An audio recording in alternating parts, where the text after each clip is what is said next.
Today's topic is peaceful and productive. My name is Tracy Palecek. I'm with Palecek Therapy and Consulting, and I am a Rapid City native, love this area. I have a passion for helping people and businesses reach their goals. I love community work, and I also do mental health therapy. And so one of the things that I would love to do, this is my way of really giving back, is to partner with Elevate, who's doing some awesome webinars, virtual trainings, Facebook Live. So if you want to check it out, you can go to Elevate's Facebook page to look for their link. These are all going to be housed on the Elevate's YouTube page if you want to revisit this later on. I will also post a link to this and some other webinars and trainings I've done to my Facebook page, which is Palecek Therapy and Consulting on Facebook. So check me out there and send me a what's up if you'd like. So I just want to take a moment, let's take a moment, people, to remember that school has now been canceled for the rest of the year. Let's just live in that moment. Let's just have all the feelings about it. I think part of me was expecting it, and it still didn't soften the blow. Let's just face it. All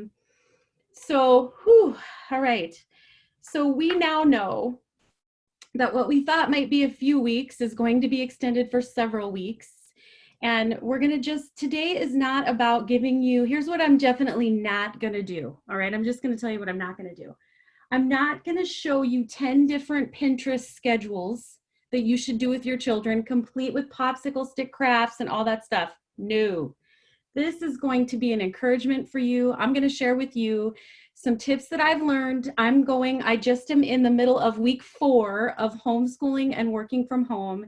And for me, working from home is 2 types of jobs. One, I'm doing teletherapy with my clients, which requires silence from my children, which is definitely not possible. And then I also work for the Black Hills Area Community Foundation on affordable housing. So doing also some office type remote work.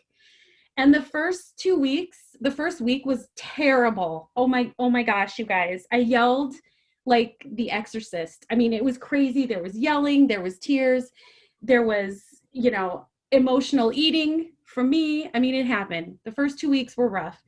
Week 3 was way better, but we had to make some adjustments. And so really today is just going to be mental health tips, encouragement. And you can look up all those schedules on Pinterest yourself, knock yourself out. Just don't let it make you feel bad, okay? If you're going to use it for inspiration, awesome. If you're going to make you feel bad, don't do it. So today what we're going to talk about is and after this is over, if I can figure out technology, I should be a pro by now. I'm going to stop sharing the screen and I'll answer questions. And if you have questions, you can do it in the chat, or you'll also have my email. You can also just shoot me an email. And if there's questions or resources, let me know. So what we're going to do today is we're just going to talk. I'm going to break it into 2 things. We're going to talk a little bit about working from home. Then we're going to talk about homeschooling. And I want this to be sort of an opportunity, if you can, to focus on relationships. We really are we're going to go through this no matter what. The most important thing for our quality of life, both in work and our regular personal life, is the quality of our relationships. So I'm really focused on that, although I am going to give you some what research says helps us accomplish these things. And so I want to, and again, technology, you think I'd be so great at this. I just want to say, first of all, you all are amazing. I don't even know you. I don't know what you're doing, but I can guarantee you that you are amazing. Just like we are in a global pandemic, like you're amazing. Whatever you're doing is amazing. Stop, comparing yourself. You have to do what you need to do right now to get through this time. This will be temporary. We know this, but it could be a while. And so you're amazing, but you're not perfect and you're not meant to be perfect. And this is not meant to be perfect. This is something to grow through, to learn through. So I just want you to know that you're amazing. It's okay to start wherever you need to start. I'm going to give you some ideas today, and a lot of this is based on what's working for me, but I am not you. You are your own amazing person. I think part of this is really to take some time to discover, how you work best. What does stress do to you? So that you can sort of say, is this the person I want to be through this time? and then do it. Do what you need to do. Your school day, your work day does not need to look like anybody else's. And in fact, it really shouldn't. The best way to get through this is to figure out what's going to work for you and your family. So breathe. I want you all to breathe.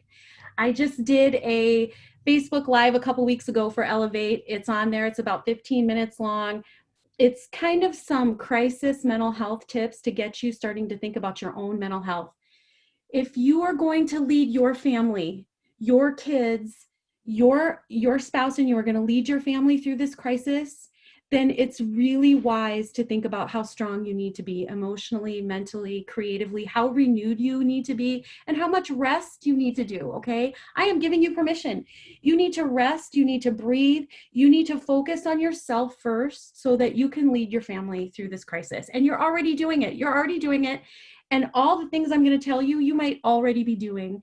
But if I just get this one chance to encourage you, that's enough for me, okay? We're going to do this. So breathe. I want you to look at everything you have done. In a short amount of time, we have gone from planning our summer vacations, graduations, doing these things, thinking about how we're going to spend Easter or whatever our holidays are, to, is my business going to survive? Do I have a last will and directive? My kids aren't going to go back to school now. I mean, think of all we have done, you guys, and be gentle with yourself. You have done and adjusted and adapted in amazing ways in a short amount of time. So let that live with you and in your heart as we go through this. You are doing okay. You are doing fantastic. Through all these tips, I want you to think about starting small. Every day does not have to be this amazing day. You're going to have great days. You're going to have tough days. It's no different than if you were going through your regular world. It's just keeping a theme in mind, keeping your priorities in mind. We're going to start small and we're going to keep it simple. I want to start with this idea of success. So I kind of touched on this in my mental health talk.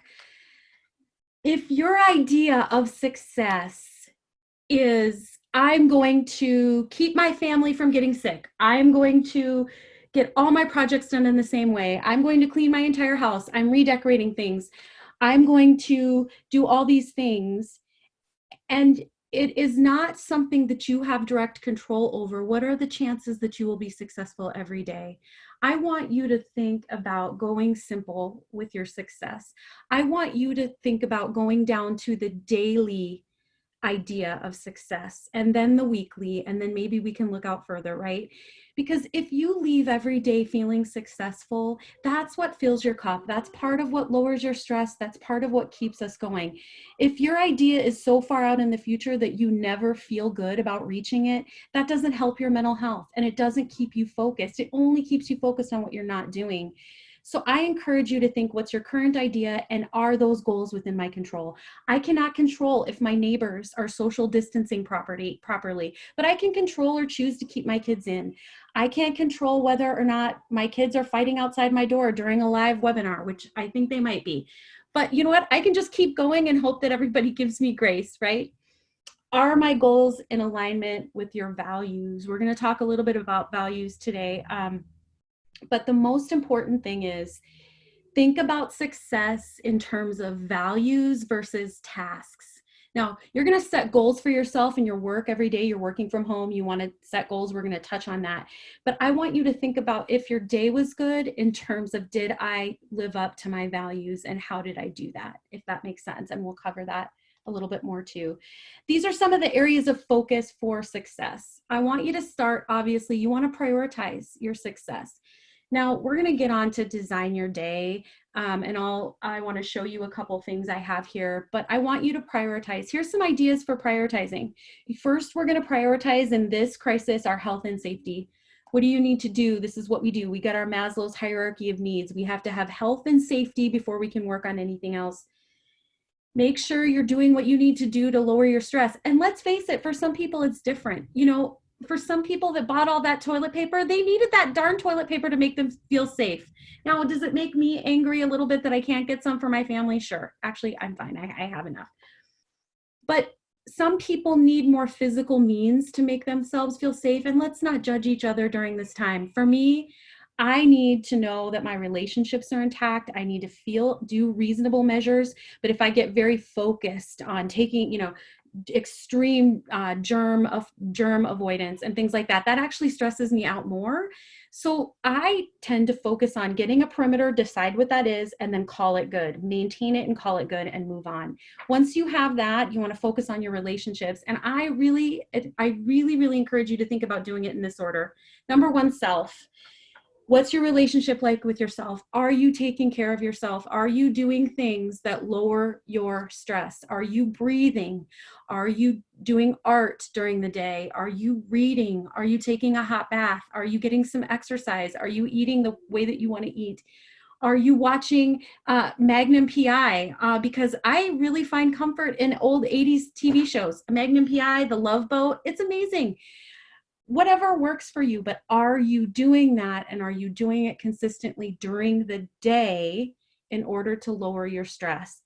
Then think about your family, the relationships with your family, and your work. What do I want to be proud of after this is over?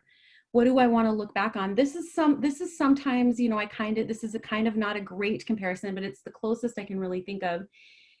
This is our kiddos, like, and our 9/11 moment for our kids who didn't live through this. We have to pull together as a nation, as a community, as a family to get through something together. You are going to lead your family through this crisis. How do you want to be proud of? What do you want them to remember about that? Were you kind? Were you real? Were you prioritizing family time together? Were you comforting? Those kind of things. How do you want to be treated? That's part of yourself. What is it that you need to ask of your spouse, if you have one, of your kids?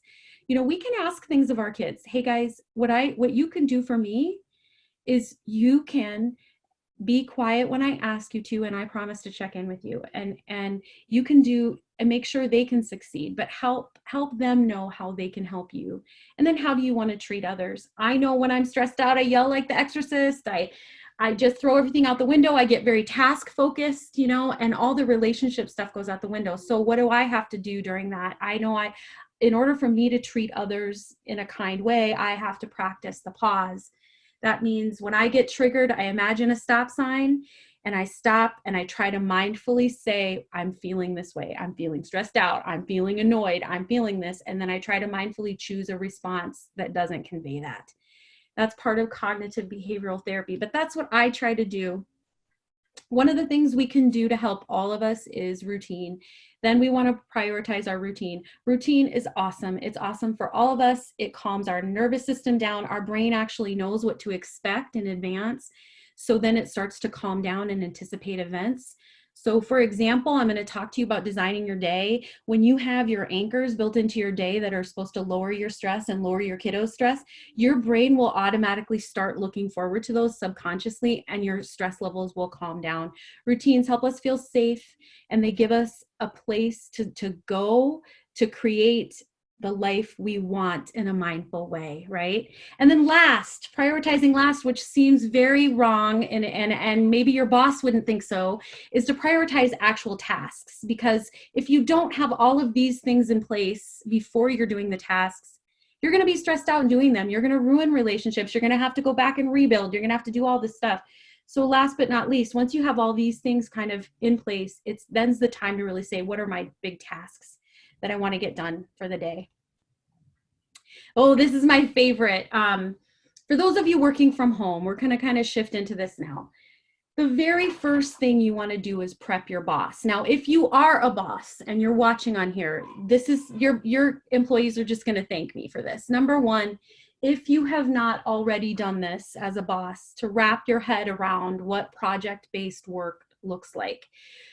Right now, due to our statewide mandate, your remote workforce is at home during a global pandemic with their children, and they are expected to and possibly required to homeschool those children's requirements for the next 6 to 8 weeks. And now you're asking them to do a full 8 hours of work in that day. That doesn't even make sense on the front end of it. So what I think would be the most amazing healing informed response to your workforce is to, as a boss, say, we are switching to project-based work. They're going to have to do it anyway. It's just not possible to do everything we're doing and put in your typical 8 hours. Now, what does this mean? What does this require? If you're prepping your boss, you want to really guard against Zoom overload. Okay, I have been on probably 20 Zoom calls in the last, I would say, week and a half. They are very stressful. It's an awesome, awesome option for us. But what has happened is, I think in everybody trying to get acclimated to working remotely, we're doing the Zoom calls. We're pushing out, well, I'm going to send you a Zoom. I'm going to send you a Zoom.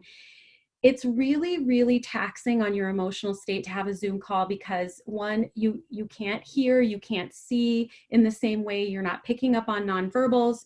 You're having to communicate things in a group, which normally you might just send in an email. So I want you to prep your boss, and if you're a boss, to really think about Zoom overload. Does this need to be a Zoom meeting? Can I send a group email out and have people respond? What is it that I want to do in the Zoom meeting? Is it brainstorming? If it is, set the parameters in an email. We're going to brainstorm ideas about A, B, and C for this amount of time. We are going to limit it to 5 minutes per person, whatever that is. Is this just checking in? Check-in call, make those small. Check in as a group, 15 to 20 minutes. Hey, everybody say hi, how are you? 3-minute update on what you're doing. Individual phone calls are going to be so much easier during this time. I would prep your boss by letting them know and reminding them what your day is like. Many of our bosses don't have kids at home anymore, and so they don't realize what this technology means. I have 3 children right now who are expected to be on their own Zoom calls as I'm trying to see teletherapy clients, as my boss, is scheduling meetings to do this. It is absolutely exhausting, and I feel like a failure sometimes anyway. So as a boss, what it might be good to do is to really think about that. Ask your employees, what is your day like? How are you working, and how can I support that? If your boss isn't reaching out to you, you want to prep them. Send them an awesome email saying, thank you so much. I'm so glad I have a job. I want to complete my projects for you. But here's a suggestion. I would like to know what projects I have to do, and I'd like to know them by Friday before, and that they're due the next Friday, so I can schedule those projects out. And I would love it if we could check in once on Wednesday, maybe via Zoom if they like that, just to see how things are going, and I can give you an update and get your expectations straight. Bosses, please lower your expectations during this time. We're going to need to be gentle with our children, and you need to be gentle with us, and really just lower expectations. From a psychological standpoint and a crisis standpoint, we are all in what we call survival phase. In many ways here in South Dakota, we're waiting for this other shoe to drop. We have not had a lot of death. We haven't had a lot of things, but we're gradually seeing things close. We're seeing schools close. We are feeling a little bit safe, and we're feeling a little bit worried about what could happen. So what happens is, right now we're in survival, we're adrenaline, but I even experienced it yesterday where 2 or 3 weeks of that and you'll have a crash, an adrenaline crash. You'll be more fatigued, you'll be overwhelmed at the smallest things. So bosses, now is the time to really rally and start switching to project-based work. Prioritize those and ask for input from your employees. What are the most important projects, and can you get them done? And then again, sending out that email or saying that and say, this is really working for me, and having the courage to do that, I think, is really, really important. Okay, we're going to move into design your day. So this is a thing I do with a lot of my clients. This is a thing I kind of do when I'm coaching employees or caseworkers or businesses, to really think about your day. We have so much power in a time when we're feeling powerless. We have so much power. One of the biggest superpowers we have is to design our day. It's amazing when we start designing our day and setting expectations out there with our kids, with our spouse, with our boss, with our employees, how people respond to what you've designed. They will generally honor it, and you get to work in a better way. So I want you to start with your success goals and build from there. So remember what our success goals were. We're not prioritizing tasks when we're designing our days so much as we want to start with our success goals. So prioritize our self-care first. Remember, we're going to anchor ourselves. Now, here's how I love to design my day. And again, I'm just giving you guys ideas. I have a journal like this that pretty much goes everywhere with me. And what I like about this journal is it's just a travel journal. It's got a leather cover that can get beat up, and it's the same cover.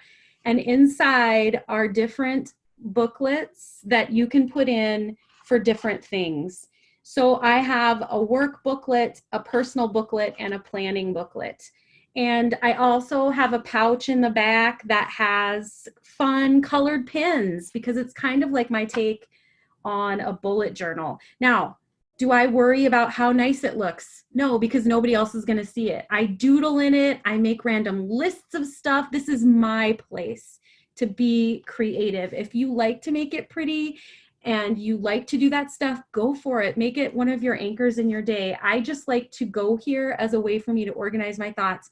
Writing things down actually connects both our left and right brains, makes it more likely statistically that you will complete goals. And it also improves our recall, that we'll remember what we've tried to be intentional about. And I use it as an exercise in mindfulness. So I will open it up and design my day. What are the things that I am going to do today? I pick 3 anchors in my day. What is an anchor? It grounds you to the present moment. Your brain is looking forward to it. I design when I'm going to have those based on my other responsibilities. If I'm homeschooling, if I'm working, I design when I'm going to have them. I always have one in the morning, which is coffee. Hello, what a great anchor. Coffee, the way I like it. I put my readers on. I get back in bed with my coffee and I read. I read what my current book that I'm reading. I read a magazine. I read whatever I want to read. And that's my first anchor in the day. And sometimes I'll do some prayer, but I'll get my journal out as I'm doing it and I'll review my day. I'll doodle. I'll put aspirational stuff. And this does not take long. You can do this in 15 minutes, or you can make it last throughout the day. So that's my first anchor. My second self-care anchor is always, now that we're home, the time has shifted. It used to be about 3 in the afternoon when my kids would get home from school. Now I do it right before lunch or right after lunch, where I take the kids and we go out and exercise. We get outside, or I get on the treadmill. Now, if you all know me, you know I don't love like horrible, like grueling exercise. That, like, if you see me running, it's like because I'm going to be murdered or something. But I like to walk. I like to move my body. So I'll take the kids with me. So we're going to do that. That happens before or after lunch. Then I have another one about 3 or 4 o'clock. That's when is what my kids' quiet time ends, and I have a snack and we chat. And I do either my reading or I watch one of my shows, my 80s shows. Golden Girls is like my absolute favorite. I know all the episodes. And just hearing that kind of calms me. So I'll do that at 3 o'clock. And then, of course, my last anchor of the day is a relationship-based anchor. We have a bedtime, quiet time for the kids. And then that's our signal. My husband and I, we always watch our show together. We sit on the couch. I light a candle. Sometimes we have a cocktail, whatever, but that's my last anchor in my day that I always really look forward to. So build in 3 of those and experiment with random times. You're designing your day, meaning this is going to be trial and error. Think about when you work best. You know, for me, it's in the morning. I would prefer to work in the morning. I've had to adjust that a bit homeschooling, and we're going to talk about that. But if I need to do anything without interruption, I'm getting up really early in the morning to do it. And you guys are already doing this, especially, you know, my kids are 7, 10, and 12. But if I had infants at home or toddlers at home, there's like working in 15-minute increments could be your project-based work right now. So early morning, late at night, designing my day. When do I work best? Build in the self-care first, then go back. And screen time is your friend. I just want to dissuade all of you all who are worried about your kids' brains frying. This is not the time to worry about it. This is the time to leverage it and give grace to it. And it will not always be like this, I promise. But when you're designing your day, I try to think about when I need my kids to be doing something unsupervised, that they won't interrupt me because I can't be interrupted during, for example, teletherapy sessions. So my strategy is that we homeschool in the morning. I'm doing emails and things that it's okay for me to be interrupted in. I'm ticking off some of those tasks, but my first priority is to be there to help them with the homeschooling. Then I'm scheduling a bunch of screen time in the afternoon, and that's our quiet time, because that's when I need to see clients and do it. And that's less likely they'll be interrupted. And then I'm shortening my sessions just a tiny bit because I want to be able to get up and go out and check on my kids and come back. Same with your meetings. This is a perfect time to get those meetings pared down. Be like, I'm trying to schedule my meetings about, 30 minutes and then see if we need more. Try it. It'll change your life. I don't know how many meetings need to go on past that, right? Again, in designing your day, if you have help, use it.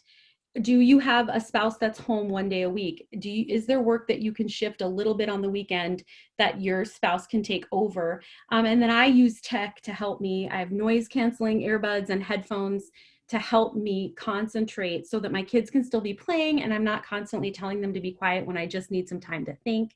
And then of course, as I've told you, I've bribed the older sibling with tons of stuff to help me manage this.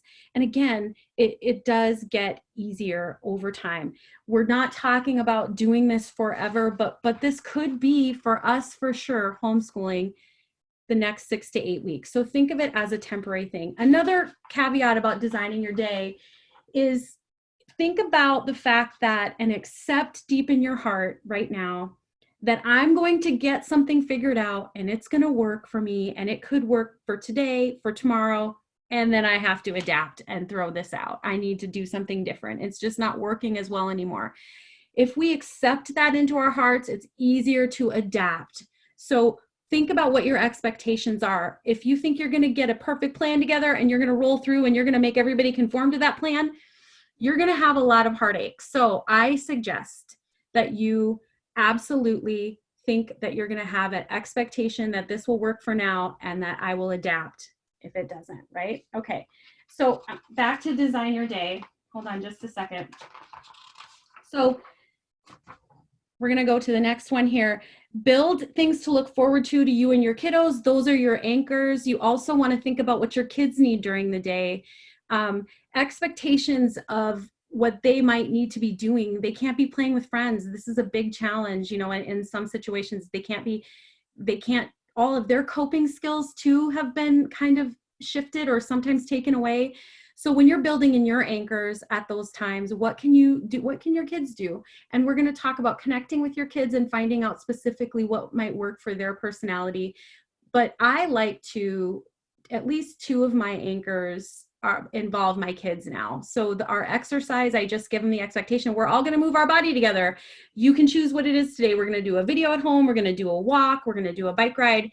But they're doing that. They don't really have a choice. We're going to move our body together. And then our snack time together, or our baking and cooking time at 3 o'clock, that involves the kids as well. So that's an anchor for them. And then give them a choice. What do you want to do so they can look forward to that?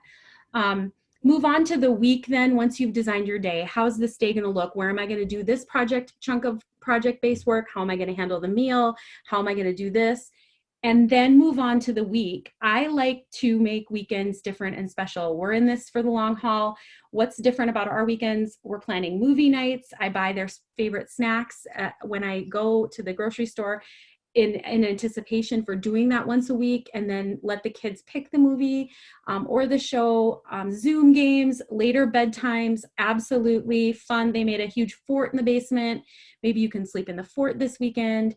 And then we're going to talk about surprising them with things honoring their love language. And that's another way that I try to make our weekends different and special. I also throw the routine out the window for the most part on the weekends. Be lazy. My kiddos have Saturday chores that they do in the morning on Saturday. We get our chores done. We get some stuff prepped for the week. And then I really let them rest. I let them do things. I increase their screen time. They still have to read 20 minutes a day, but I'm really releasing them. They need downtime too, and they need to decide how to do it. So in that vein, that's how I try to make weekends different and special. Let's move on to homeschooling. Okay, my favorite subject. Just full disclosure that this has been probably one of the hardest things. I have when we lived in Kansas City, a lot of my friends homeschooled. And so I got this window to this world about how they did this. There was amazing freedom in it. There was all this creativity. It was really cool and awesome. And at the same time, it terrified me. I'm like, I cannot teach my kids how to do this. My kids are resistant to anything, you know, when it comes to that. I got really scared. Here's the thing with homeschooling. And I know you guys know this, and I know the teachers have done an awesome job of reaching out to us. We are not expected to replace our teachers. We're not expected to have our kids regimented doing schoolwork for hours and hours at a time during the day. You guys have seen this, I'm sure. Normal homeschooling, depending on the age of your kiddos, all of the learning requirements can usually be done. Kids as much as 45 minutes, plus maybe 20 minutes of reading later. Kids age 10 and up, 2 to 3 hours. Kids 12 and up and into high school, 3 hours sometimes at the most, scheduled out throughout the day, 2 to 3 hours sometimes. We are not going to break our kids. They're not going to fall behind. The teachers that do this are amazing. When we do get back in school, they are going to do an assessment. They're going to meet our kids where they are, and they're going to teach our kids. So first, don't worry. It's okay. I want you to go back to, it's okay, breathe. Look at what you have done, right? And start small and keep it simple. These are the same approaches I have to homeschooling. You have to homeschool in your own personality. The most important thing is to go back to our success goals. Now, even in homeschooling, which you would think, my success with homeschooling is that they get all their work done and they get it done in this amount of time, and that I have them do absolutely everything correct, and that I do this and they learn, and it's amazing. Actually, my homeschooling goals are that I come up with a coherent plan and design it into my day and their day, that they have the tools they need, and that I'm available for help during that time. And that if it's not perfect, it's okay. And that I prioritize my relationship with my kiddos so I don't get upset and focus on, you need to do this right, and sit down and do this, and you're going to do this. And that I give them as much grace as possible, because it is a really difficult time for them. So I just encourage you to think about that and think about your kids and their personalities in terms of homeschooling. So I'm going to walk through this. So first things first, again, just like you want to prep your boss, connect with your kid's teacher. Now, if you are like me and you've got 3 kids, with one in middle school who has 6 teachers, different teachers, then I've got 2 in elementary school with 2 different teachers, not to mention PE, music, all of that. It overwhelmed me. I was like, if I get another email and Zoom, and how do I do this? I mean, plus my work, it was crazy. So I encourage you just to reach out to your teachers, send an email. You can actually send it out to all of them. They don't even have to know. You can copy and paste and say, I just want to let you know what I'm dealing with and how I'm doing this. My decision with the homeschooling was that it worked best because I have to do teletherapy in the afternoons with my clients. The kids were fresher in the morning. I have it set up where we do homeschooling from about 9 to 11 or 9 to noon for my older kiddo, with a lot of breaks built in, that I have their worksheets ready to go. I had my older kiddos help me organize those by day, and they know the links they need to go to. So there's a list from their teacher. They check it off. My older kiddos, my younger guy, I walk him through it. And we just do the packet work, and I try to be as gentle as I can. If they have a question about it and I don't know, I say, let me write that down and I'll look up a video later and you and I can look at it later. I don't try to solve a bunch of problems at that moment in that time. I try to be kind. I just try to focus on that relationship. I emphasize routine so that they know, hey, this is when we do school, this is when we have a break, this is when we have this, but I also say it's flexible. If I've got a webinar I have to do at a certain time, I might just allow you guys to have some screen time during that time, and we'll pick up school later on. I build on my kiddos' strengths. My middle daughter, and you're gonna learn this in a minute when I talk about connection, my middle daughter, very organized, very concrete thinker, kind of different than mom, who's kind of abstract and extroverted. So she wanted to organize everything and she wanted to have it in a folder. And I'm like, great, how can I help you? You know what I mean? And that helped her feel like she had control over it. Literally, my homeschooling is a basket with folders in it that say work to complete, work completed. And then I threw all kinds of school supplies in there. And they pull out their folders every day. I printed out the packet work and I printed out the links, and I just walk through it with them. And I don't get worried so much. I prioritize relationship over achievement. Now, why do I do this? Your kids are going to achieve. They are very smart. They're going to do this. Now, if you have learning disabled kiddos, you have kiddos who need a little extra help, of course, you're going to do things a little bit differently. You're going to reach out for help. But overall, relationship is the foundation for everything. So you want to have that in place. I set aside a little bit of planning time, and I always have a plan B. My planning time is not crazy. It's literally 20 minutes on a Sunday. If the teacher sends it to me on a Sunday, I'll make sure I have everything printed, stapled together, put in the folders. I'll read through it. Now, here's what I do. It was overwhelming for some of my kids to be on all these Zoom calls, and some of these Zoom calls were not really instruction, they were just connection. So I just decided early on, do you guys want to do this? If you do, let's make it work. My older 2 kiddos can get on a Zoom call. My younger one cannot. So I gave them a choice. I'm not going to require them to do everything. Am I going to require you to, work for 6 hours a day and do? No, we're going to do the basics, and we're going to stay connected, and we're going to call it good. So if you're doing better than that, bravo. But I want to give everybody else permission. This really is about getting them through. The teachers want them to be reading, and they want them to keep up on writing and doing some math facts for sure. So we try to make it fun. This is spring break. So I've had my kids, it couldn't be a free for all because we have to have some routine, but I also want them to try to enjoy and do fun stuff. So for their writing, they're writing letters this week. We're writing letters to people we love. We're sending cards. They still have to keep up on their reading, and they have to keep up on their chores.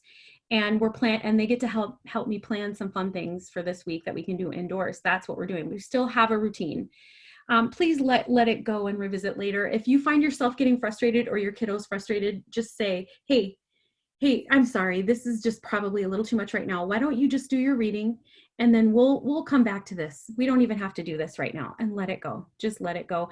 You'll always have time to go back. And it's just not worth the anxiety that those kids are feeling at that time. Again, I try to plan fun. School has DEAR days. If you guys haven't heard of this, DEAR days, our school had them. It stands for Drop Everything and Read days. And I was always so jealous of the kids because I thought that's my dream, is to just drop everything, get my favorite snacks, my fuzzy blanket, and read for the whole entire day, stopping only to eat my amazing snacks or to get some food and chill and take a break. So I was jealous of it, so I instituted it here. We try to have one every 2 weeks. And if we're having a tough day and everybody's done, just announce it. Okay, DEAR day, guys. We're having a DEAR day tomorrow. I have some snacks on hand. I have the books. There's a ton of free books if you have a Kindle, if you Google free kids books, and you can get also the apps for the library is great. But plan these fun things, and we literally just sit around all day, taking a couple breaks and read. And we can do it outside. We do it on the couch. We're kind of in the same room, so it makes it fun. But the 7-year-old has a little bit of trouble with it, so we take more breaks with him, and we allow him to go and do a couple other things while we're still reading. Like he can play Legos, he can do some stuff just because of his attention span. But it's a fun thing to look forward to. So, okay. Let's talk about connecting with the kiddos. And if you have questions on homeschooling, I'm definitely not the expert, but my job really is to say it's going to be okay. What you're doing is probably amazing. And if you have questions, reach out to your teacher and say, here's kind of my situation. I have to work from home. I have these 3 kids. What is, is this okay? Check in if you need reassurance from the teacher. I'm sure they'll be glad to give it to you.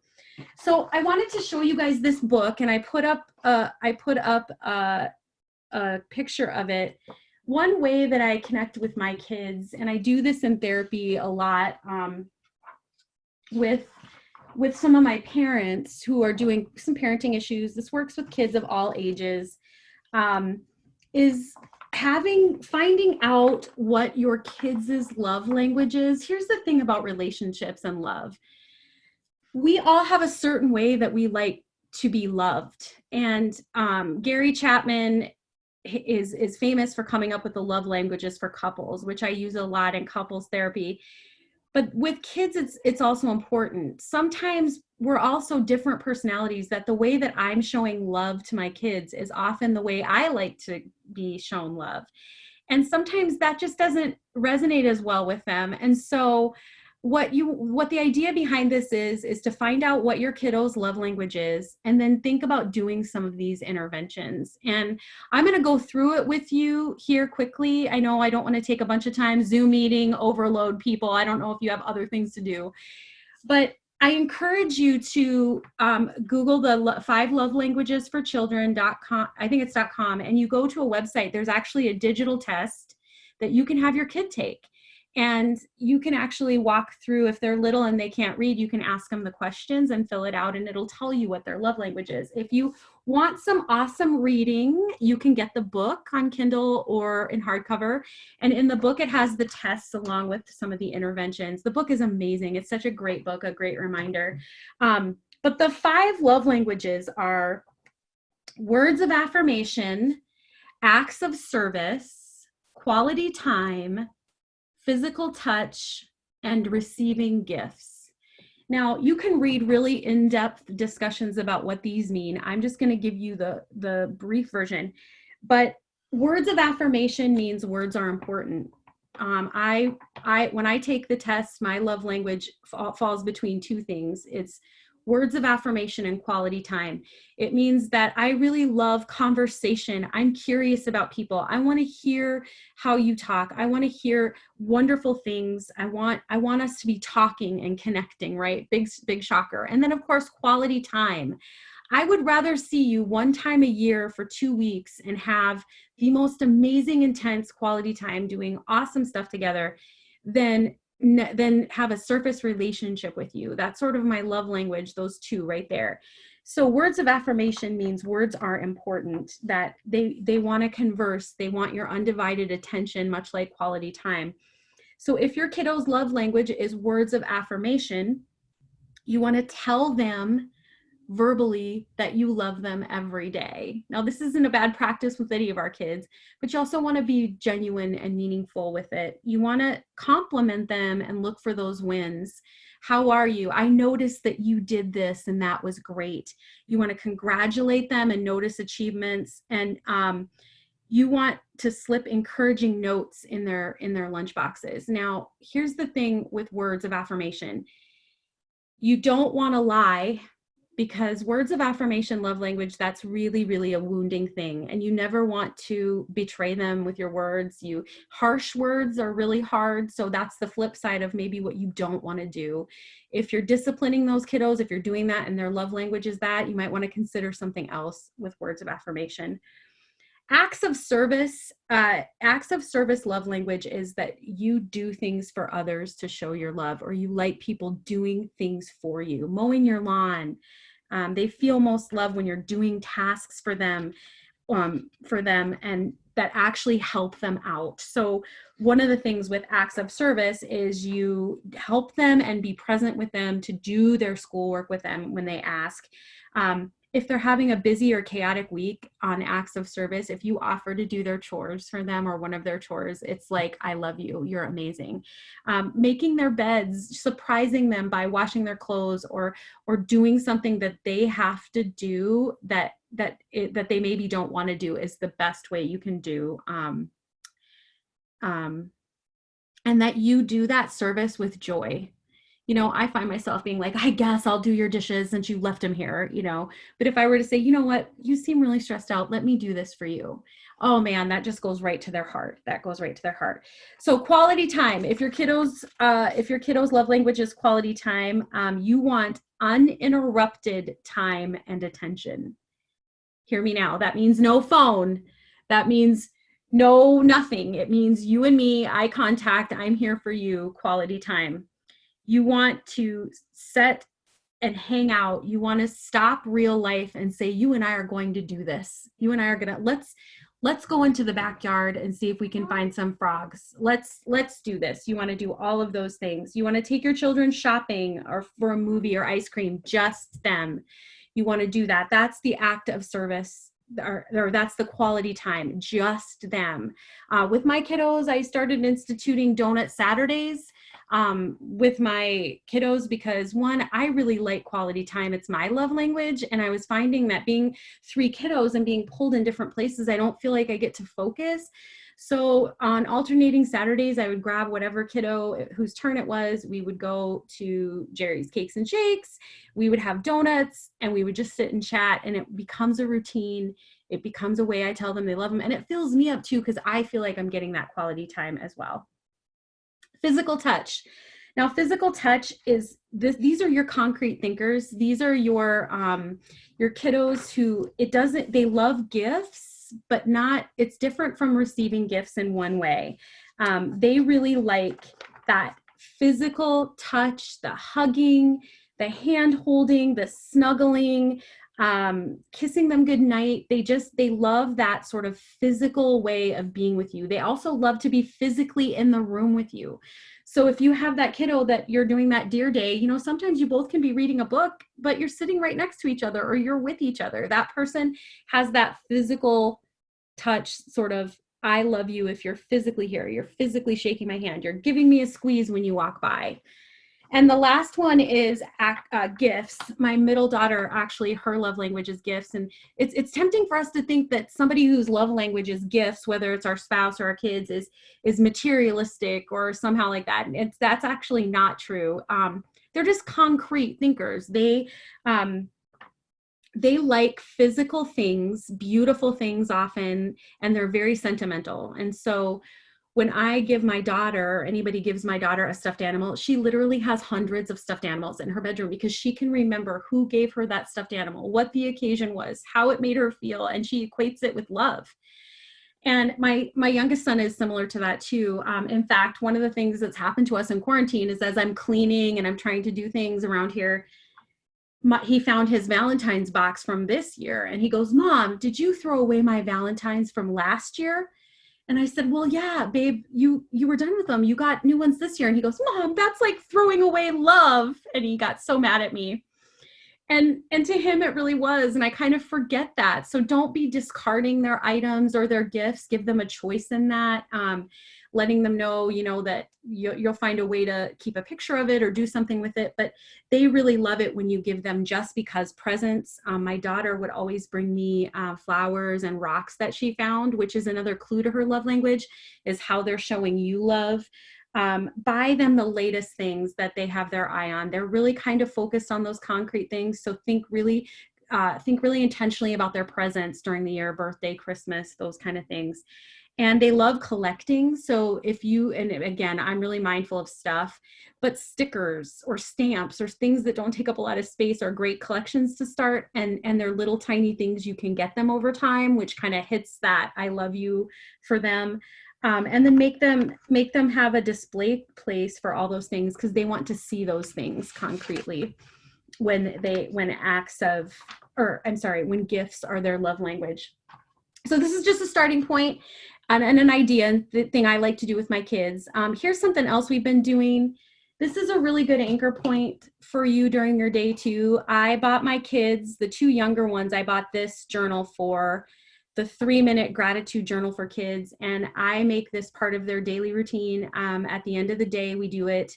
And it takes literally 3 minutes, if not less. And we know studies show that if we rewire our brain to be thankful, our brain will look to the good things in a situation versus the challenges, which we have many challenges in this crisis. And so this is good for you too. I bought my son, who's 12, kind of an older version of this. It takes 5 minutes. You can Google teen gratitude journal.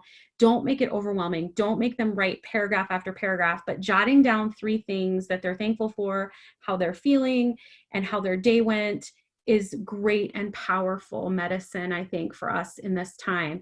But I do want to share this. So it hasn't been all rainbows and roses over here as I'm messily doing this. So the first week that we did this, he was mad he had to do this, my 7-year-old. So this is his, I don't know if you guys can see this. This is his page. I took a picture of it. His grandma made him feel good that day. I kind of cut off the top, but the person that brought me joy, nobody, he was mad. And then he circled like this really mad face right here. And then you're supposed to draw a picture about your day or write about it. And he was super mad at me. So he's like, nothing was good. And then he said mom, and I'm having a really bad face there. So, but you know what? The subsequent days were much better. So, but I thought I would share that gratitude, and gratitude is really important. We're really thankful for everything we're getting to do in this time and being safe, but it's okay to feel scared. It's okay to feel a little worried about it. And to that note, I want to say this. I think it's really important to let our kiddos see us fail. They see it anyway. You're not fooling anybody, mom, you know, with your perfect Pinterest, whatever. They know us, they see us, they feel us being stressed out. And so just to be vulnerable, just to say, I messed up, or this didn't go as I thought it would, is absolutely okay. And to remember to apologize, and you know, we're going to yell. I yelled. We're going to violate each other's space and time, and this is messy and human. And it's in those moments that we just start over. We say, you know what, I'm sorry. Everybody has a bad day and it's going to get better. And we start again. And I want you to remember, guys, that like we're going through something that we've never been through, and you're literally going through it with the people that you love the most right now. And how do you want this time to be spent? And what do you ultimately want it to mean? And that they are in this and we are in this together. And just to be real about it when it's really hurting, when it's hard, and when it feels good to be together, to just share all those times together. Last but not least, I know everybody has to get going, is I just want to say that the biggest person that we're hardest on is ourselves. And I want you to be gentle with yourself. I want you to realize how amazing and profound and valued you really are. And I want you to understand that what you're going through is your experience and yours alone, and nobody, you know, can fully understand that. And so that there is a process of grief that's happening here, that we all had plans, we all had things we thought we'd be doing, and we all didn't expect to be in this situation. And so let yourself grieve for what you were going to do. And when you have losses, many of us are going to lose things. We're going to lose things that mean a lot to us.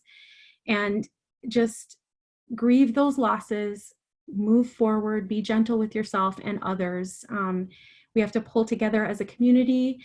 If you have resources and you want to reach out, another thing we can do is really help each other during this time.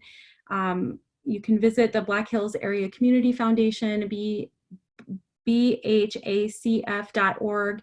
There's a COVID-19 response page there. There's areas to donate if you have the resources. There is things that you can look at if you are struggling with any resources that you need, food. Maybe you're worried about housing, you're worried about job security. Just reach out to people during this time and be very gentle.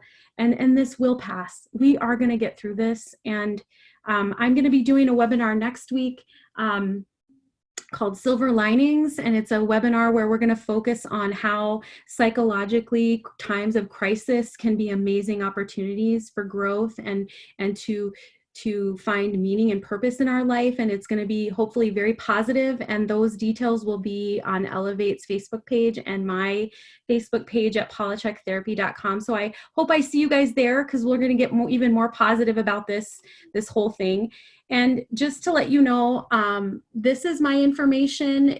You have my email there, my phone number. If you are really struggling, right now, mental health is taking a big priority. There are many of us clinicians out there doing teletherapy. A lot of insurance companies are waiving copays, are waiving fees. Please reach out if you need somebody to support you. We want to help. We are here for you. And this is going to be a challenging time, but also has the potential to be an amazing time of growth, an amazing time of certainty. So I'm going to stop sharing the screen and see if I can see any questions in the chat to answer. So let's see if this works okay. Okay, and I'm going to pull up the chat here so I can see it. Let's see. Will this, Bobby Hansen? Hi, Bobby. I know, Bobby. Will this be available later to share or view? And Rachel says, yes, it's going to be posted to the Elevate Rapid City YouTube channel. And this will also be posted to my page, Palecek Therapy and Consulting on Facebook page as well, so you guys can go there and view it. Oh, Bobby's saying some nice stuff about me. Thank you, Bobby. Anybody else have any questions or concerns right now? I can hear my son outside the door. He's like, Mom, Mom. My bribe for my oldest must not have worked totally well. See, messy, messy, messy, messy. Hey, everybody, I'm going to go ahead and sign off. Thank you. You're amazing. I hope to see you next week. And I want everybody to take care out there. Take care.